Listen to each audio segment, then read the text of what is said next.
We're just going to start off with a quick disclaimer. So this presentation is protected by copyright, and we do not allow any AI tools to record, transcribe, or copy any of the information.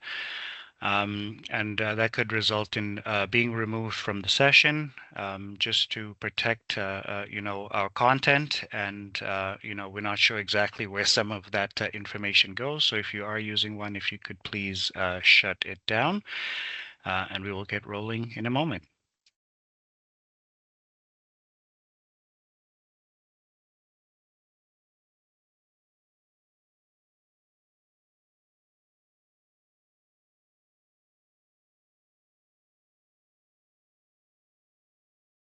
Hey everyone, welcome to our Safety Connection today, the employer's impact on the internal responsibility system. My name is Troy Nell, a health and safety consultant at WSPS from the Western region. And I'll be taking you through our material here today. Just a little background on myself. I've been in health and safety for about 25 years now. All the way from construction, manufacturing, background in human resources as well. So I've really seen how a good and strong internal responsibility system can impact the overall health and safety in the workplace. So we'll just go through some general housekeeping and get into the material. Before we get going, we do have a Ministry of Labor, Immigration, Training and Skills Development demographics collection survey. Your responses are completely anonymous, and it is certainly optional to participate. We would ask you to do so. The ministry is trying to understand who's participating in our safety connections and to ensure that we're providing accessible training for all people in Ontario. So if you don't mind, it really helps us hone in our content and our target audience. So if you could just take a moment as we go through the material, you can click on that link and input the function number that's listed below. And it is also available for you in the chat if you'd like to do it, as I mentioned, as we move along through here. Computer audio is recommended for participating and listening to the presentation. It provides less feedback, particularly when you're using headphones. Your microphone will remain muted as we do record this session for later distribution, as well as your camera remaining off as we go through. The engagement features we have available, so you can react at the top of the screen, thumbs up, you can clap, you can laugh or be surprised. You can raise your hand if you've got, some questions, but the best way to interact is through the meeting chat. So put your questions in there. Just know the meeting chat is public, so we will be able to see it, but when it comes the later release of the content, your chats will not be visible in there. So please do feel free to participate. It certainly helps get the message across a little bit smoother. There are some accessibility features within Microsoft Teams. So if you look on the top under the three ellipses, you can see the More function. It allows you to add live captions for the presentation, as well as being able to view the whole presentation full screen. If there is something you'd like to see in a more expanded version, then again, certainly feel free to do so. Just when you do go full screen, you won't have access to the chat, so expand it to see what you need to see, and then reduce it back down so that you can still participate in the chat. If you are having any technical difficulties, please send a message through the meeting chat or respond to the email that you received to access the session, and somebody will be there to assist you. The goals of a Safety Connection is to share, learn, and discover, what you value within, the workplace and health and safety. To virtually connect with industry peers, share some of our experiences, share some of our best practices as we go through, particularly on this topic. And it allows you to attend from your own personal space, as well as to, to view this content after. Our agenda for today is to look at the internal responsibility system. So we're going to look at the legislative perspective. So we're going to look at a few sections from the Occupational Health and Safety Act that reflect some elements, particularly from the employer's standpoint. The second part, we're going to look at implementing an effective IRS, so how the different workplace parties can interact to make a strong internal responsibility system. And then wrapping up with the importance of senior leaders' engagement in health and safety within the workplace.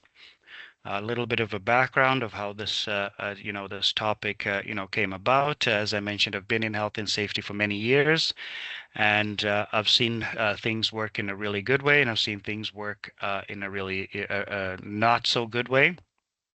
And sometimes we find health and safety professionals, human resources professionals, supervisors, middle managers, sometimes getting stuck between a rock and a hard place, particularly when they don't have support from the top. So we're going to go and look at what some of that could look like as well. So as we get rolling here, if you could, we're going to put a poll up. If you can put the a reflection, just one word of how you would describe your organization's safety culture today. If you could describe it in one word, what would you say your safety culture is today? Again, these polls are completely anonymous. Very good. I love the honesty. Lacking, some say good. I'll give it a moment or two. Proactive. Fantastic.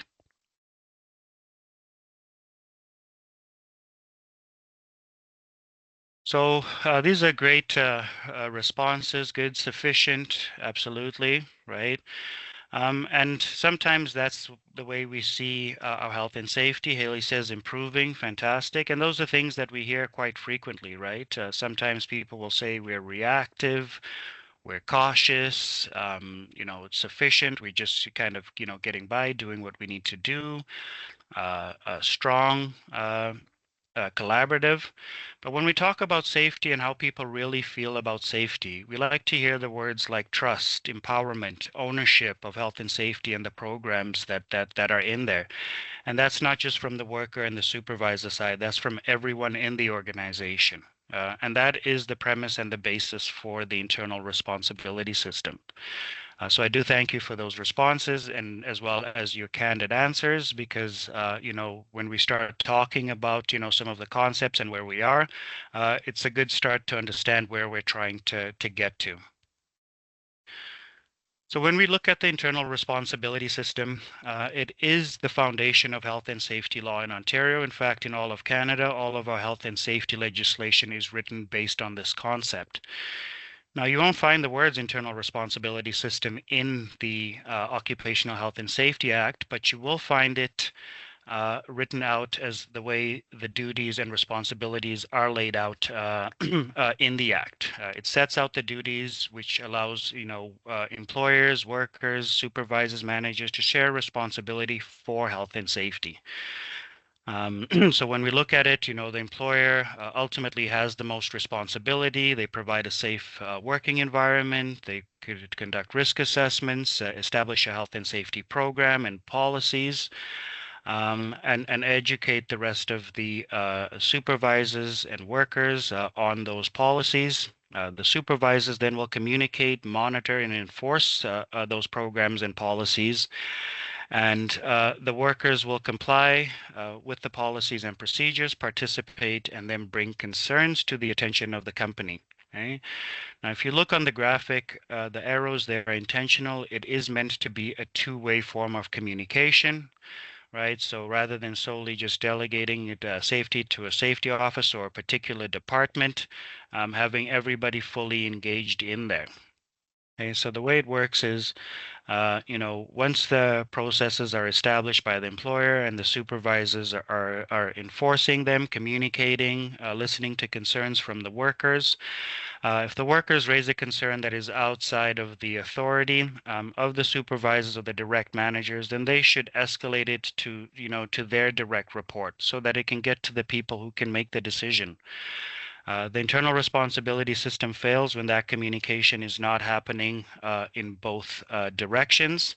And the key to that is the transparency, the communication, and active, excuse me, um, an active, following through on any hazards that we see.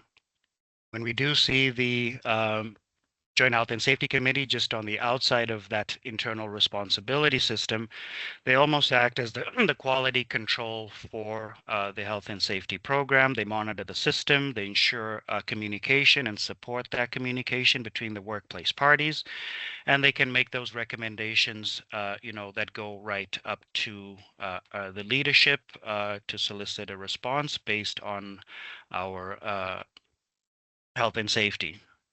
And the system only works, again, when leadership actively closes the loop, when the information moves up and down through these channels. So we're going to take a look at some of the employer's responsibilities under the Act. So these are just some snippets from Section 25.1. So the employer shall ensure that equipment, protective devices, as prescribed are provided. The equipment, the materials, and protective devices provided by the employer maintained in good condition. Okay. B1 is something that's just came into the Act this year. So any protective clothing that is provided, used, or worn is a proper fit and appropriate in the circumstance regarding all factors, including such factors as may be prescribed. Okay. Now, you keep hearing the word prescribed, and I know we're dealing with a lot of health and safety professionals here on the call as well. But when we see the word prescribed, it's referring to, somewhere in legislation or somewhere where we need to get additional information to address the hazard. Okay? C, the measures and procedures prescribed are carried out in the workplace. This is telling us that the employer needs to identify how tasks are being done, right? And ensure that we're providing people with the training to perform those tasks in a safe manner. And setting those expectations of what it looks like when people are working in your organization. It's a very, very important element and a very important part of your health and safety program. D, equipment, materials, protective devices provided by the employer are used as prescribed. So again, in that scenario, using the equipment for what it was intended to be used for, as well as according to the instruction manual from the manufacturer is what it is referencing in there as well. So ensuring that we are using that equipment the way it's meant to be done. Ultimately, we're trying to take every precaution reasonable in the circumstances for the workers. And that means, proactively looking at things to make sure that, people are set up for success when they're performing their task. And that is, at all levels. So just a quick excerpt on some of the legislation, but meeting the letter of the law is step one, right? As we know, the Occupational Health and Safety Act and the regulations are the minimum standard for health and safety in Ontario. Okay, so we can always go above and beyond that to create really good systems and establish a really strong workplace culture on the backbone of that legislation and the internal responsibility system. Okay?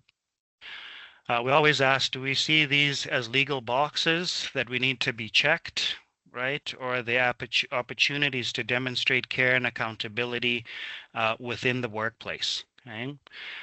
When we see these more as moral obligations, as doing the right things, employees feel a lot more valued and engaged as opposed to just checking the box. And we're going to talk about how we can, address those. So as we mentioned, internal responsibility, I mean, it's a shared responsibility, right? It's not just about passing responsibility down. It's about linking that responsibility and accountability across all levels of the organization. So not just your health and safety department, not just your frontline supervisors, everywhere from procurement to quality, okay? It all plays an important role in ensuring that everyone is participating in there. The leadership ensures that systems exist. Supervisors ensure that compliance is met. Workers participate.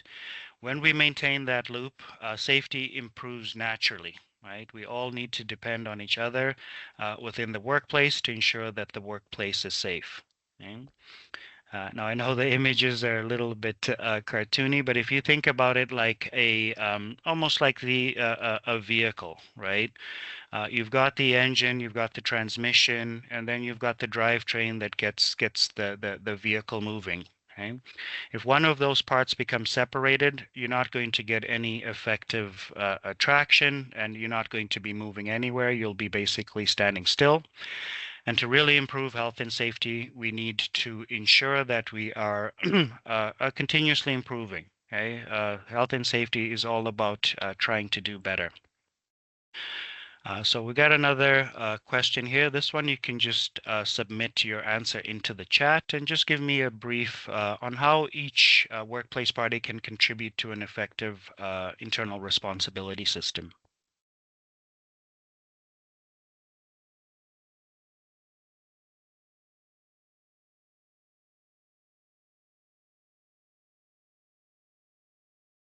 Okay, so as you gather your thoughts there, we'll start moving through some of the elements. We'll go through the employer, the supervisor, and the worker.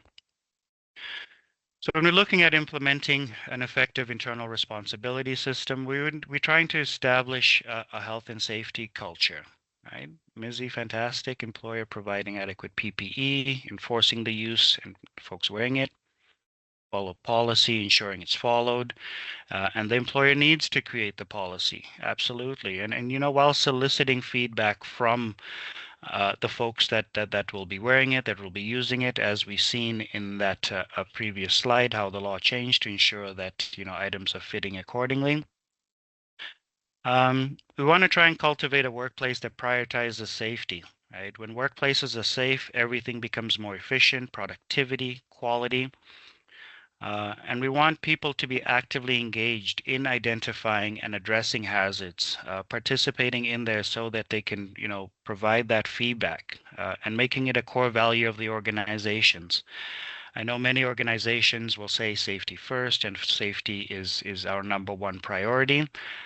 It's one thing saying it and putting it on a sign as opposed to actually doing it and getting it implemented. Employer provides training, right? So ensuring that training is provided across all levels, right? From the worker on how to perform the tasks, from the soup to the supervisors, how to ensure those tasks are performed in an efficient manner, how to deal with concerns that are raised to them. Reporting policies and procedures, right, and ensuring that assigned responsibility is there when we are putting in some of these controls. Allocating the appropriate resources, providing time for the training, providing the appropriate and the right tools for the job, ensuring that our equipment is suitable for the task and is kept in good condition. Okay? As well as personnel to ensure that the implementation of our programs is effective. And we'll talk about that when we're looking and discussing, finding champions within the organization. Providing clear policies and procedures, whether that's our inspection policies, our reporting policies, and they need to be clearly communicated to all levels within the organization so people know what the requirements are, right? Confirm that management and employees understand their roles and responsibilities within health and safety. Encourage our management departments and our leadership to actively participate in the internal responsibility system. Once people understand what their role is within that system, it makes it a lot stronger. Okay? When management is present, when everyone is talking about health and safety in the workplace, and again, like I said, not just the safety department or the Joint Health and Safety Committee, it sends a strong message to the employees that safety is important. Okay? It means something within the organization. Schedule regular inspections. We have our Joint Health and Safety Committee inspections, right? But looking at, having senior leadership, having leaders, having managers take an active role in some of those inspections to show visibility, right? To show consistency, to allow the concerns to be addressed and ensure that they're not neglected, right? When people and the workers see that active participation, they all start to create ownership, and it opens up that channel for effective communication. Provide access and documentation, so reviewing relevant health and safety records, ensuring they're up to date, readily available for review, right? Like I said, it's all about that continuous improvement. Where are we? What can we do better? Foster open communication and feedback between the employees, between the management. I encourage all the staff to report any hazards and concerns, and as well to provide input for the recommendations. Okay? And then ensure once we have decided on the appropriate controls, that they're addressed within a timely manner, and ensure that that is communicated back out to the people. The greatest failure in a lot of internal responsibility systems is when we take, if people report concerns, maybe we're working towards addressing the concern or putting a control in place, but we're not communicating, the progress, where we are along the journey. People will start getting upset, and then it reduces the likelihood of them bringing or raising concerns in the future. Develop action plans with the stakeholders to develop the plans, the timelines for identifying the hazards or issues. Right? The people doing the work more often will know or will understand different ways of doing it. So trying to get that information out, integrating it into your planning, so that everybody feels a part of the process and that it wasn't just downloaded onto the employees. Again, if we go back to that internal responsibility system with the arrows going up and down, we want that feedback. We want that input. So everybody, again, has that ownership. Ensure that our plans are implemented promptly and effectively with regular checkups and understanding, what our goal is. Follow up and monitor the progress of the corrective actions following, inspections, following hazard reports, holding responsible parties accountable for completing tasks and resolving the identified issues. Okay? And we'll see a little bit later on as we go through the presentation. Accountability is not about assigning blame to anyone. Okay? It's about being able to learn so that we can improve, and adapt. Providing recognition and incentives, rewarding workers for their contributions to health and safety. That positive reinforcement can really motivate continued vigilance, and that incentives and recognition is not all about monetary incentives. It's about that recognition, thanking people for doing a great job, thanking people for working in a safe manner. When people see that what they're doing is being appreciated, they become the champions for it, and they'll start also, trying to motivate other people to do the same thing. Promote continuous improvement. As I mentioned, we can use our inspection finding, our hazard reports, our investigation reports to improve our systems, right? Again, encourage employees to provide suggestions for those safety enhancements so that we can, adjust the workplace and make it more efficient and safer for everyone in there. The employer, again, needs to comply with the regulations that apply to the work. So having a strong IRS ensures that we're in compliance with health and safety standards and regulations. Okay? Regularly reviewing our procedures to align with the changing requirements. Having a good change management system can really go a long way. Support the hazard reporting. Okay, so facilitate hazard reporting from all workers and ensure that the mechanisms are in place so that when hazards are reported, that responsibilities are assigned so that they can be addressed, right? And take all reports seriously. Sometimes, and I do appreciate, particularly for managers, for employers, for supervisors, there's many things on the go, multiple pressures all happening at the same time. So somebody may report a concern to you, and maybe we think that it's not, it's not that big of a deal, but to that person, it could mean the whole world. Okay, so it's very important to take that information on board, and then provide that feedback to the people that are reporting it to ensure that they continue to report. If people are reporting something that is important to them, particularly for their health and safety, and it feels like it's being brushed aside, it breeds a culture of why should I report? Nothing's going to happen about it anyways, so I'll just keep it to myself. And that's when we start spiraling into the scenarios where the safety programs are not being followed and people are just doing their own thing. From the supervisor's perspective, the supervisor is also participating in hazard identification through the processes at all levels. So not just, the direct line or floor supervisor, but, that supervisor's direct report as well.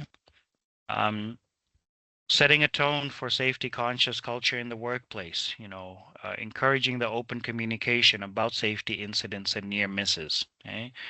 If we act defensively when somebody raises a concern, okay, we're almost shutting down that communication avenue. And that's why we need to emphasize the importance of reporting those hazards out. The Joint Health and Safety Committee sometimes, they also kind of get stuck in the middle. So it's important that we are collaborating with them, understanding the is to protect the livelihood of the workplace, as well as all workers in that workplace. Okay? So actively participate with them, answer questions during the inspections, provide input, share information, and address concerns that are raised by them. Provide additional information on safety procedures, training records, incident reports. Maybe there's a concept that, as a supervisor, you may think, we could improve this in this aspect, and, ask the Joint Health and Safety to assist in doing some of that research so we can get the right processes in place as well.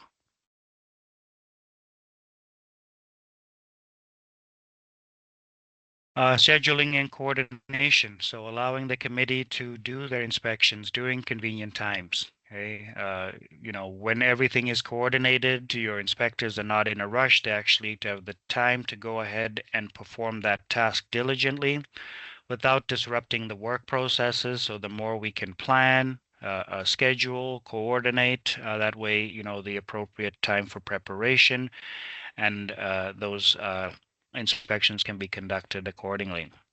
If hazards are concerned are found or reported to you, work collaboratively to implement those controls and actions. As I mentioned, if it's beyond the level of the supervisor on the front line, then they should escalate it to their direct report and back up the chain until we can get the appropriate answer from the people that make the decisions. Follow up on the progress of corrective actions and then report it back out. Again, closing that loop of communication is the most important part. Even if we can't implement a suggestion, maybe because it's not reasonable or not practical for the organization, communicate that out. People will appreciate that a lot more than just not saying anything or just abruptly saying no. Let's try and look for, solutions. Provide regular updates on hazard resolution, hazards within the workplace. Is there anything trending? So that, people are always aware and safety stays top of mind when we are performing our tasks. The worker's role in the joint health in the internal responsibility system. So actively participating in workplace safety initiatives. If we're running any pilots, if we're soliciting information, doing surveys to get a pulse on what's happening. The more we actively participate, the more likely those programs will be successful. And it will allow people to maybe feel like they want to be more engaged by volunteering and joining the Joint Health and Safety Committee. Okay? I've been in some workplaces in my past. I've worked in workplaces where some folks just didn't want to join the committee. Right? They didn't feel there was any value. They didn't think anything would be done. And when we're in that place, it's not a good place to be in. Sharing the knowledge and experience about the job and specific work areas, right? Sometimes people will just say, well, this is the way it's been done for years. This must be the best way. If I say anything, then I'll be, looked at as a complainer or nothing will be done. Let's always try and solicit that information and get that knowledge out of the folks. Being observant of any unusual or unsafe conditions during the work shift. Again, that allows us to engage more in that hazard communication, ensuring that when we see items, even items that may not be, that they may not think is a very major hazard, ensuring that they're reported and documented so we can capture it before it does become a major concern. Okay? Ask questions about health and safety, about procedures or things that you need clarification on. And then provide constructive feedback on the safeties, policies, and procedures.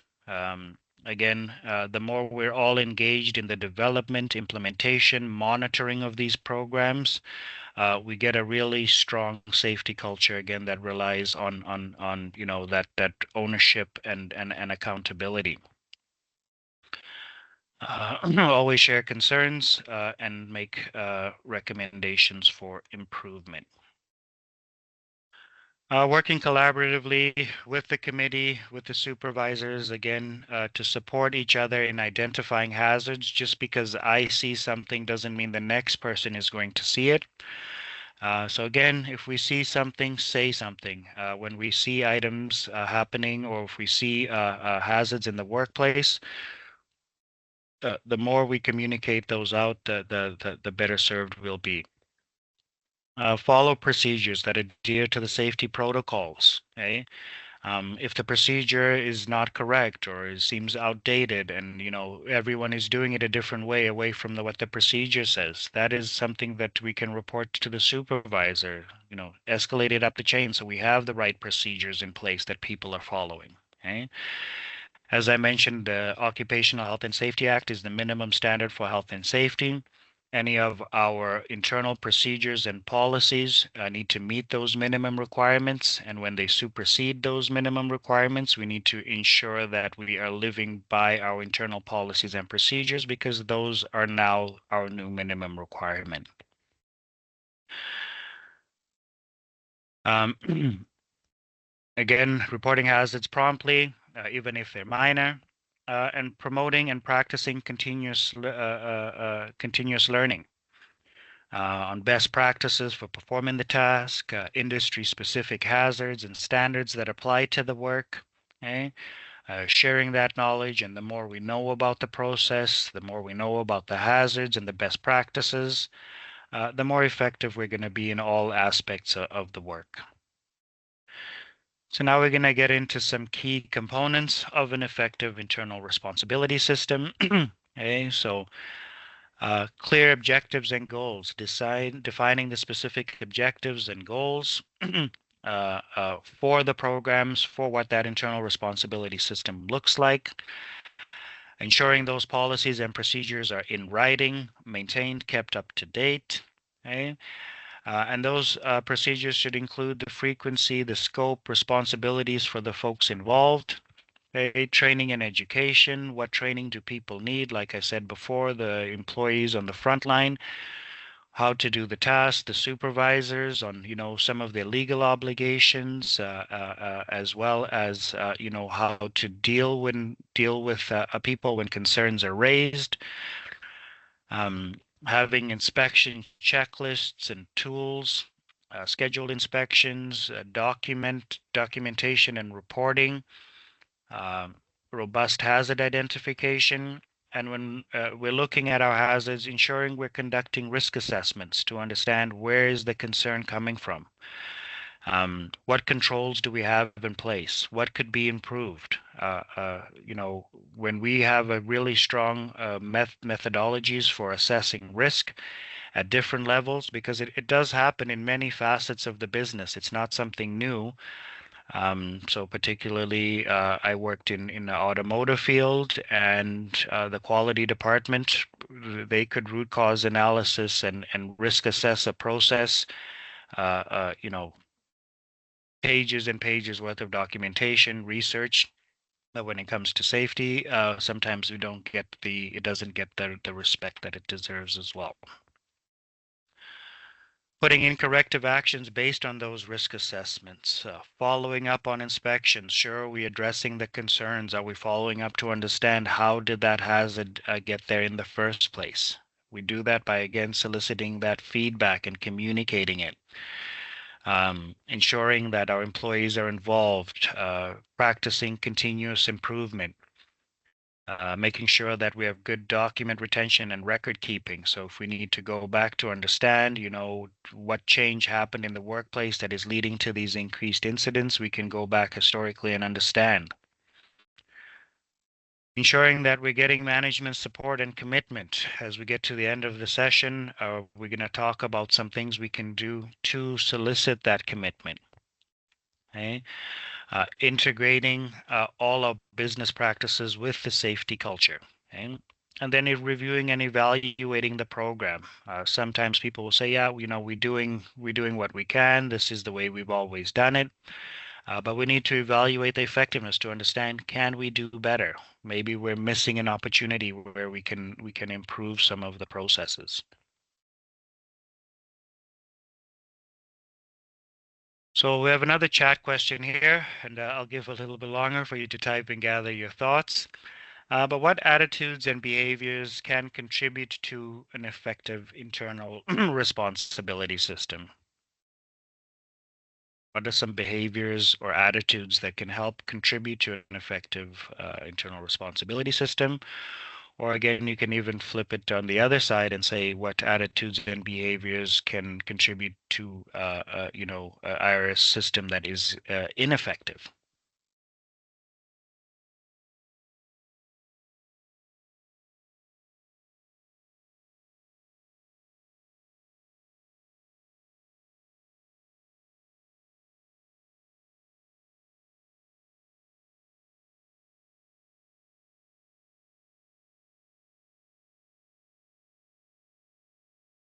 It's always been this way. Attitude can contribute to an effective IRS. Absolutely, right? And that's when people they're starting to give up, right? It's always been like this. It can never change, right? But if we're communicating, we can see it better. Effective IRS is open to new ideas, changing and looking for ways to improve health and safety in the workplace. Absolutely. Positivity goes a long way, right? We can't get everything, you know, we wish for or that we ask for. It's not about flipping a switch. It's about staying positive and moving forward. Yeah, I love that for sure. Not just blaming a person, but also looking at the environment and the process. Absolutely, right? When we look at hazards, understand holistically, how did we get to this place? Is it the process that's failing the people? Okay? Is it the environment that's potentially failing the people that are really leading to these incidents occurring? Prompt replies, absolutely, right? Being very, you know, listening and ensuring that, you know, we're responding accordingly. Communication and psychologically safe workplaces that encourage participation, learning, willingness to report and offer ideas, absolutely. Okay? Putting actions into place, not just saying we will do things, actually doing them is effective. Yeah, absolutely. And I really do like the mindset of everyone on the call and the things that we are certainly identifying in there. Okay? When we look at be curious, ask questions. An incident is not gossip. Absolutely. The more we talk about things, the more we bring things out into the open, um, the better chances are of them being addressed. But if we're keeping it silent, or if we're saying, "Oh, let's just not talk about it because it's not going to get fixed," or you know, nothing will be done about it, we will always stay in that space. Okay? So very, very great comments that we got in there. Okay? So just as you mentioned there, promoting hazard identification, prioritizing the safety and the well-being of people, right? Establishing wellness programs when people know that we care about them beyond just in the workplace. it really transfers over and creates a really nice culture, right? Taking a bit of that flat organizational approach, right? It doesn't always have to be the rules, come from one person. If we all are communicating and feel comfortable communicating, we can have the best results. Okay. People that take ownership of their health and safety. Okay. Being open and honest, communication, just as was mentioned, an incident is not gossip. Okay. Promote collaboration and teamwork. Yeah, making sure anyone who reports doesn't experience any resistance or negativity. For sure, the way we react to what people say to us will dictate how they react and how the way they come forward the next time as well. Right? Um, be transparent. As we said, we have joint health and safety committees. They are privy to lots of information within there. Okay. But talking about the hazards, as was mentioned, can really go a long way so people understand we do care about it, right? Being able to adapt, having, adaptability. Sometimes people don't like change, right? But in order for us to really progress, we need to be able to adapt to the changing times, changing technologies, okay? Changing of processes. As we mentioned, being able to acknowledge and reward individuals. Thank you for raising that concern. We'll take a closer look at it. We'll do some research and follow up with that person. Encourage the feedback. Empower your supervisors, your managers to make decisions that can impact the health and safety. Okay? And again, being able to promote that hazard identification. All really good attitudes and behaviors that we can, lean on. So, when we go back to the workplace, think about some of these elements. How can we start implementing and addressing some of them? Okay. The employer's role in the internal responsibility system. So the culture, it starts at the top, right? If there's no engagement in health and safety, from the senior leadership, from the employer, everyone else is not really going to buy into that concept. As an organization, we've participated for years in Canada's Safest Employers, and most of the organizations that are leading the charge, there's a very active engagement by the senior leadership. Okay? And the people appreciate that, even when you walk in and you're just speaking to the workers, the way they speak glowingly of their organization. Okay? The leaders, they do shape the culture through everyday actions, how we listen, how we follow up, how we react to bad news, as we mentioned, right? Don't provide resistance and negativity when things are brought up. Okay?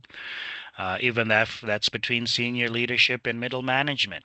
Okay, the way you react down to the middle management is going to dictate the way that they're going to react to their direct reports, and it just filters down the chain.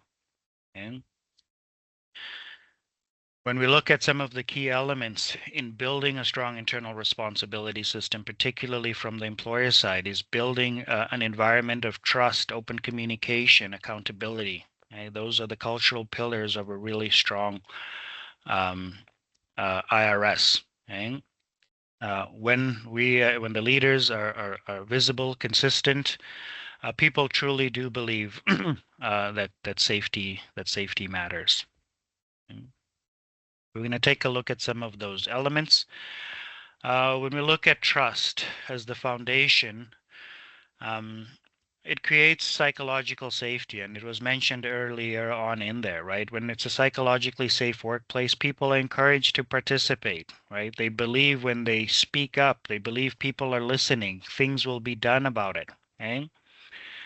That trust through transparency, it builds credibility within the organization, okay? I've seen it many times. If workers fear blame, they stay silent.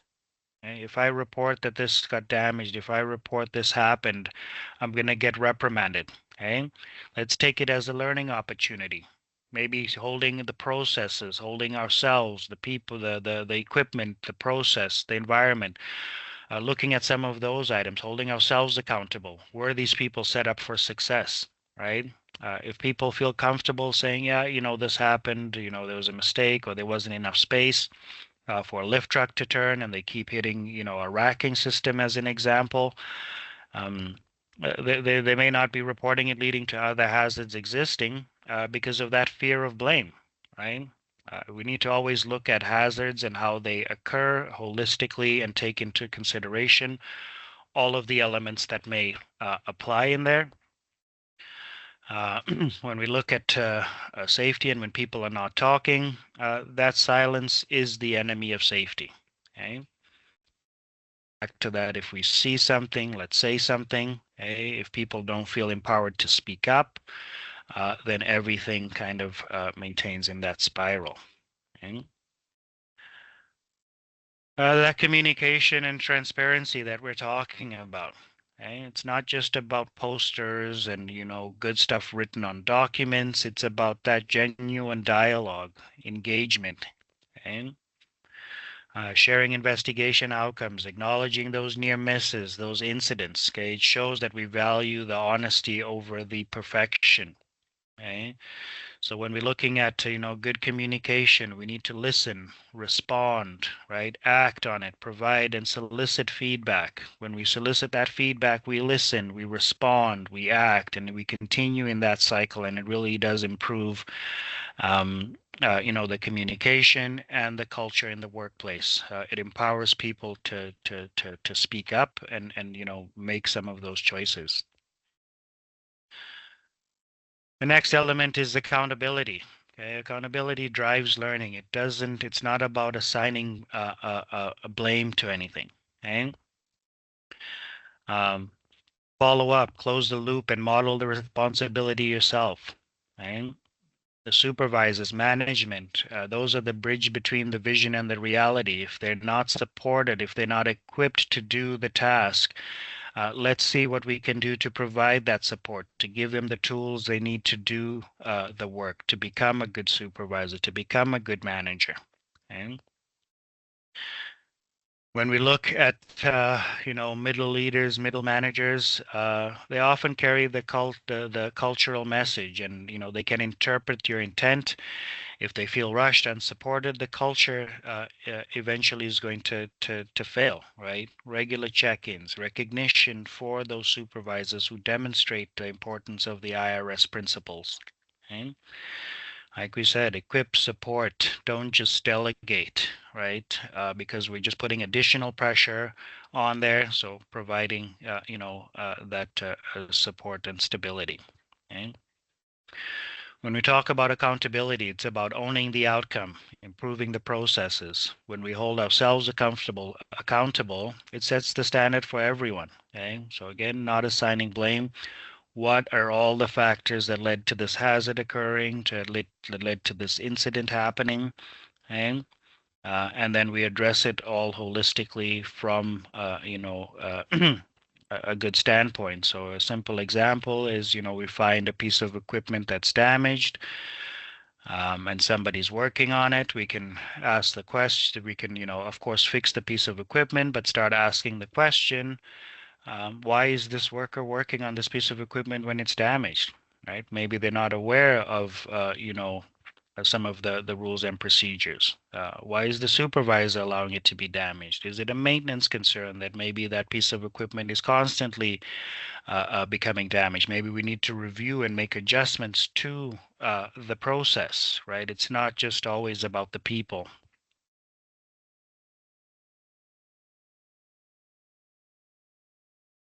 So we've been talking about it quite a bit. So again, I got another chat question here for you.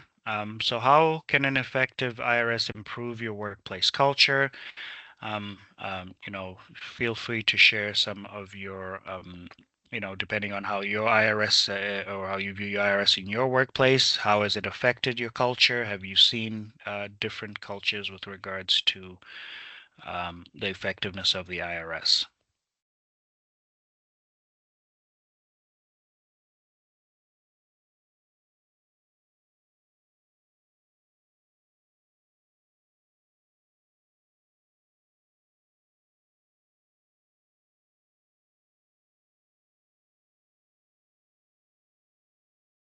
Employees will be more productive when they feel they're being looked out for and heard. Absolutely.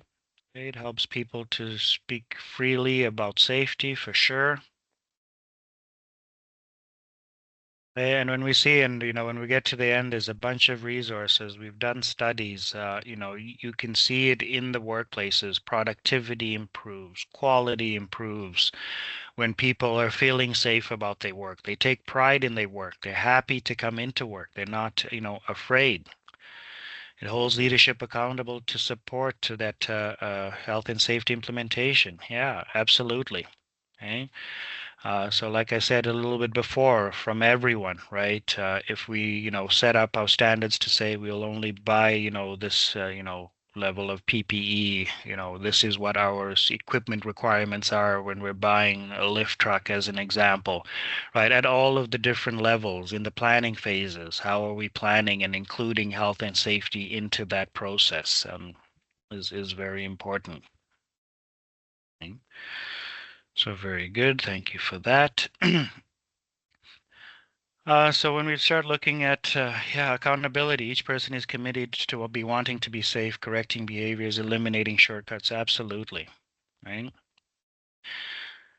So again, when we're looking at compliance with the law, that's our baseline. It provides a structure. It's that engagement and ownership that build the sustainability. Okay?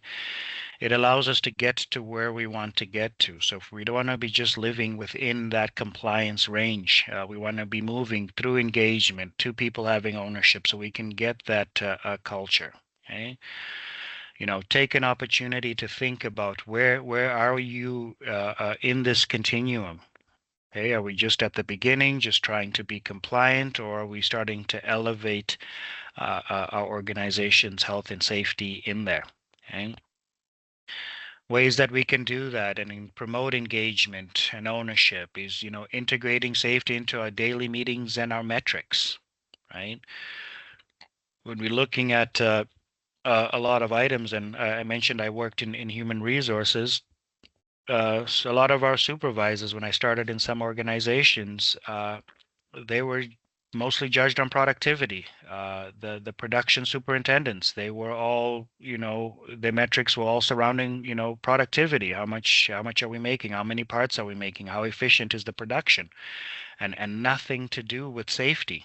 Okay, so if my main priority, if what I'm being measured on is strictly performance, production performance, then the production performance is going to get the priority.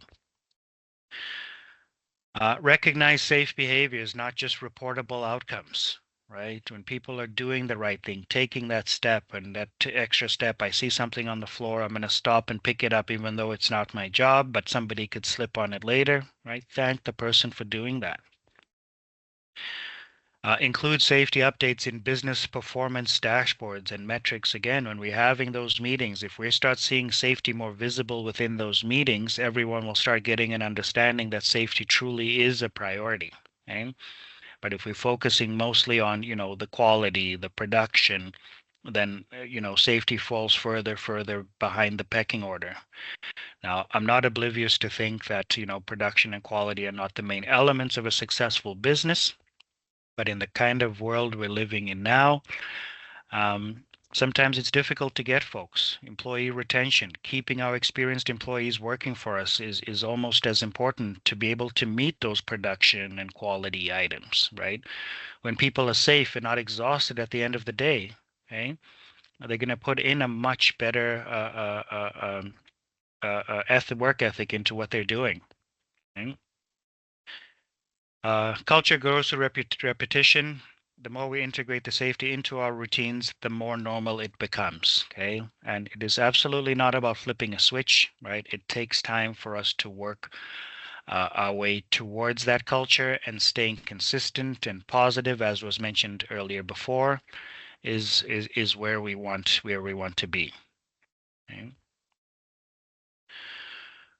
When we're looking at our main three pillars, our trust, our communication, our accountability, okay, the trust, enables that open communication, right?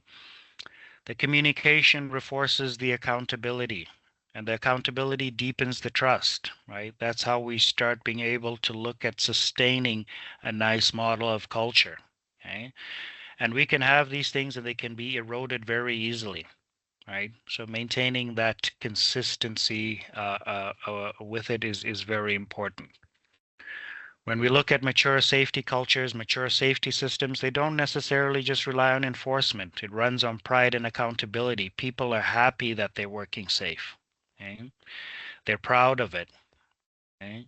They hold each other accountable for not making hazards for one another, for working with one another to get to that ultimate goal, right? We go to work, we want to support our families and get home to them. That's the main crust of it. But when we're in there, the more pride we take in that work, again, it's night and day between organizations where people are really happy about the work versus where there's poor communication or nothing's being done or lack of trust. Okay, or the only accountability rests on the worker for making them a mistake, right? But again, are we setting folks up for success?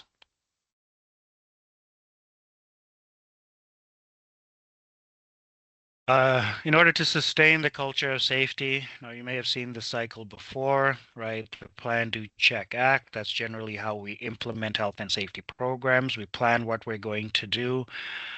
We do it, right? We communicate it, we train it, we check, we evaluate to say, is our plan working? Is this what we intended?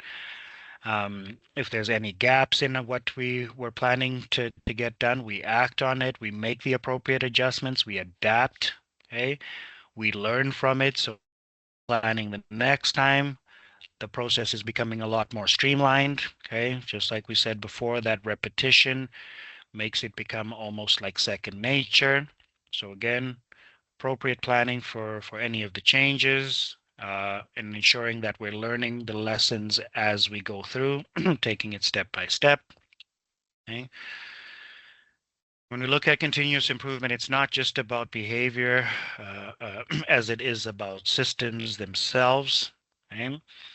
We need to review the outcomes, share the learnings that we have, adapt, okay, embed those safety objectives into strategic planning cycles. Okay. Just like we plan our production, our quotas, all of those things. Where are we with safety? How is this impacting safety in different aspects? Okay. We want to ensure that we are treating safety with the same emphasis as we do, our quality programs. They do go hand in hand. If something is unsafe, if a piece of equipment is not functioning properly, your quality is not going to be as good as if it was running very efficiently, as an example. Okay. If people don't have the appropriate training, or if we're just saying, we do it this way for quality purposes, I've been into many places and I'll say, can I see standard operating procedures? And it all relates to the quality aspect of how that process needs to be done, with very little consideration of the safety reminders or the safety aspects. What can harm us? What should we not be doing? And the more we integrate health and safety into our business system, our business models, our occupational health and safety management system, just like your quality management system, the better served we'll be for it. It will just become its own machine that is working. Okay. So we've got another chat question here. So what are some things you do to support your internal responsibility in your workplace, from your level? And how do you also promote it to other people within your organization?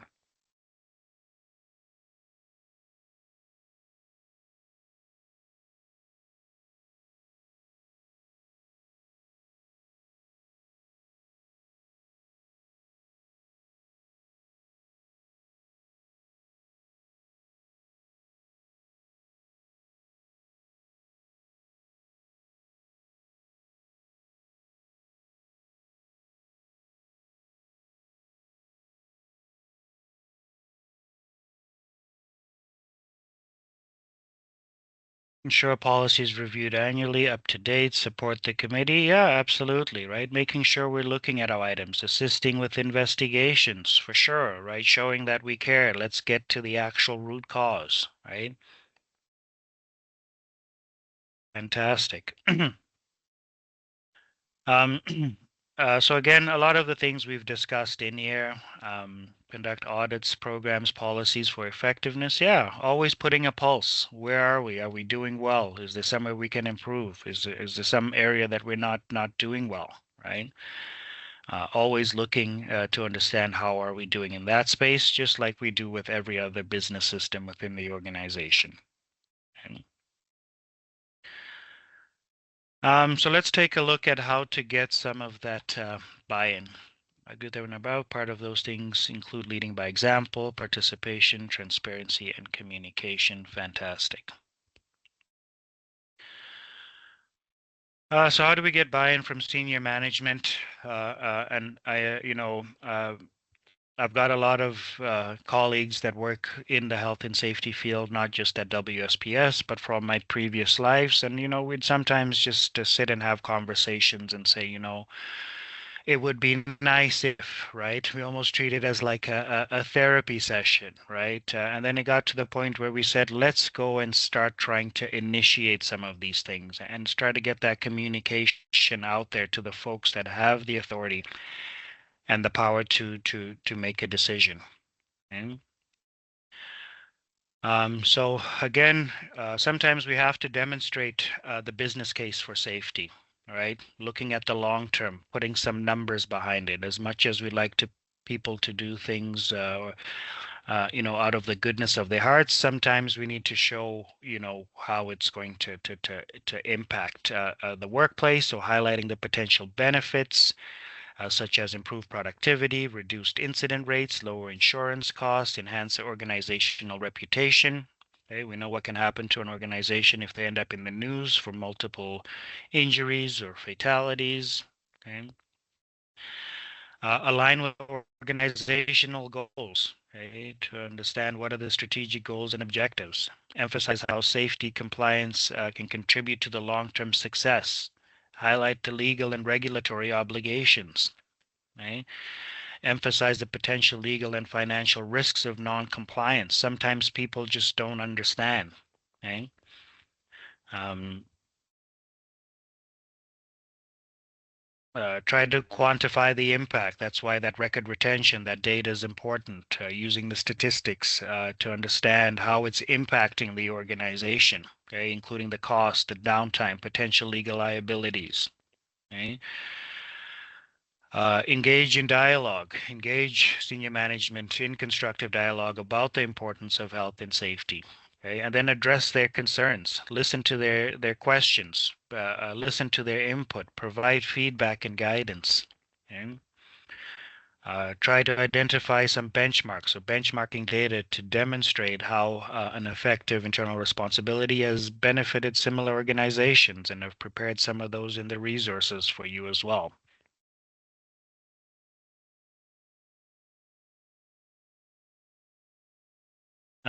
Show return on investment when we do make some of those changes in the workplace. And again, make it a part of our leadership meetings, our process production meetings, have some of those elements in there. Present clear plans with targets, okay? Including objectives, scope, responsibilities, the resources that may be needed for that implementation. Okay? Engage in pilot programs so that we can test something out at a smaller level before it rolls out at a big stage. As I mentioned, sometimes people are resistant to change. If we run a pilot, we can solicit feedback from everyone, make our adjustments so that when we are going for the full program, we know that it's going to be effective, and share those results and lessons with the senior management in there to show, what we're doing is making a difference. Engage champions. There's a lot of them out there. Okay, identify the individuals within the organizations who want to act as champions for some of those programs. Okay. They'll advocate for the program's importance and benefits and across all levels, okay, not just the safety department, not just the joint health and safety committee, solicit from within the whole organization. Okay? One of the workplaces I worked at, I found a real champion in my maintenance manager, right? Prior to my arrival, he would just fix equipment, right? So equipment would break, you'd fix it, you'd make sure the equipment is running properly, which is his job. And as we would go through and we'd do walkthroughs, and I would say, it'd be nice if we could improve this or if we could find a better way of doing that. And 2 or 3 days later, you would come back with all these options and say, oh, I could do this and it's not going to cost that much. We already have this sitting in the back. I just need to make a minor adjustment to a program. And all of a sudden, he became engaged. People started seeing, oh, it's not just about fixing, it's about improving. And then they started coming up with their own suggestions for improvement. Okay? Emphasize that continuous improvement. It's not just a one-time effort, it's an ongoing process to improve safety, compliance, and efficiency. Okay, customize our communication. We're dealing with multiple generations right now. Okay? We need to tailor that communication to the management's preferences and priorities so that we make sure that the message is getting across, right? Particularly about how it aligns with the organizational goals. Okay? We can leverage external expertise, right? If applicable, bringing in external experts, organizations such as ourselves, we're here to support you, right? We can certainly come in and give, tips and do walkthroughs to understand, what are some best practices, things that we can get done. Okay? Sometimes the eyes from the outside can provide an additional perspective from what we've now become used to. Okay? Solicit the commitment from senior management so that they can commit to actively supporting and participating in things like inspections and the internal responsibility system. Okay? That visibility provides a positive tone in the workplace, and it's important that we celebrate our success stories, right? We were able to, achieve this. We achieved our goals. We exceeded our goals for reducing particular injuries, or, it's improved productivity in certain areas, right? Obtain buy-in. Be persistent and patient. You may not get, approvals right away all of the time, right? It's about finding the right approach, being flexible with your approach, being willing to adapt your strategies based on the feedback and the changing priorities, okay? And most importantly, don't get discouraged, okay? The more we stay with it, the better chances of being the better chances we have of being successful. Okay?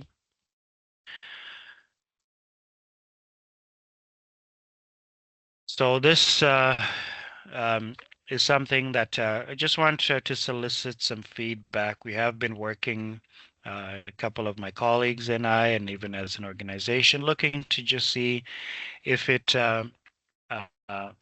if you believe or feel that there is an appetite or a need for employer senior leadership safety awareness, an empowerment session or symposium. What I find in my experience, sometimes people can become supervisors, they can become managers, you can own a business without having any real understanding about what health and safety looks like. So giving that opportunity to, empower the folks so that we do understand, what our obligations are within the internal responsibility system, some of the benefits of performing or being engaged in the health and safety system from multiple aspects. So again, thank you for your feedback. I see a few responses in there. It can really go a long way into aligning some of those items. Okay? So like I mentioned, WSPS is here to assist. We're here to help. We've got lots of free resources available on our website. We're going to provide you some in here, and some will be followed up as well. We do complimentary consulting. If you want to set up a call with any of our consultants to ask some questions, you can do that. You can send off some emails as well. You'll have my contact information. Certainly feel free to reach out if you'd like to discuss this topic further. We provide trainings, certifications, and we can also facilitate your participation in the Health and Safety Excellence Program, which is a great program that, shows some monetary benefits of implementing and having good health and safety systems and processes. So again, please do feel free to reach out.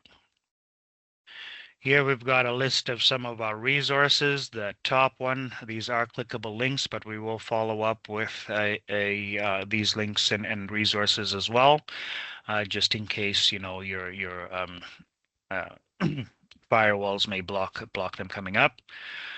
The IRS Primer, a great tool. It talks specifically about the internal responsibility system, the legislated rights and duties of the workplace parties. But it also has a checklist for us to go through to understand where are we with regards to our internal responsibility system. It's got some nice questions we can answer in there, just check boxes. We got health and safety certificates, which identify the roles or, reporting the rights of workers, supervisor health and safety training. So awareness in 4 steps and 5 steps, both free on our website. A business case for health and safety e-course as well, free e-course on our website. We've got some case studies in there, how the internal responsibility can help your business thrive, what it looks like in action, how to develop health and safety programs and policies, as I mentioned, to you can use those to filter into the excellence program, as was mentioned before. And this Health and Safety Leadership Survey white paper, it goes through, again, polling hundreds of organizations to understand how investment in safety really impacts the workplace, as well as that active engagement. So a really good read, and maybe somewhere where you can get some tips and tricks from in there. Okay. We do offer additionally some complimentary consulting services. So we service mostly manufacturing service, agricultural sectors. If you pay WSIB premiums, you are a member of WSPS. It entitles you to many, many free services and many free resources. So we can do health and safety assessments. We can visit your location to help identify areas, gaps in your legislative compliance, review of your safety check. Okay, we have a small business advisory service for small businesses that entitles you to days of free consulting time. Should you be in receipt of a ministry order or recommendation, you're eligible for free consulting to address those orders. So again, if you do get a visit from the ministry, they issue you an order, they issue you a narrative, reach out to WSPS, and we can certainly help you get through that. Okay. That does bring us close to the end of our session here today. If you have any questions, certainly feel free to put them in the chat. I'll give a couple of moments. Any other feedback or items you'd like to share with the group, certainly feel free to add them in the chat. Okay, I'll be here for another couple of minutes. Thank you as well. Thank you for joining and participating. Like I said, it's not just about flipping the switch. It does take time. So engaging all of your workplace parties is key. Thank you.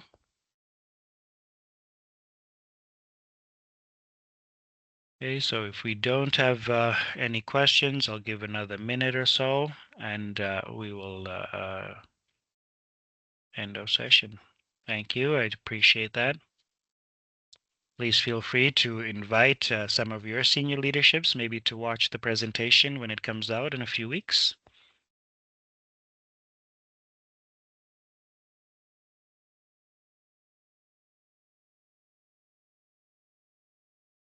Okay, very good. Thank you very much for attending, and maybe we will see you again in another Safety Connection.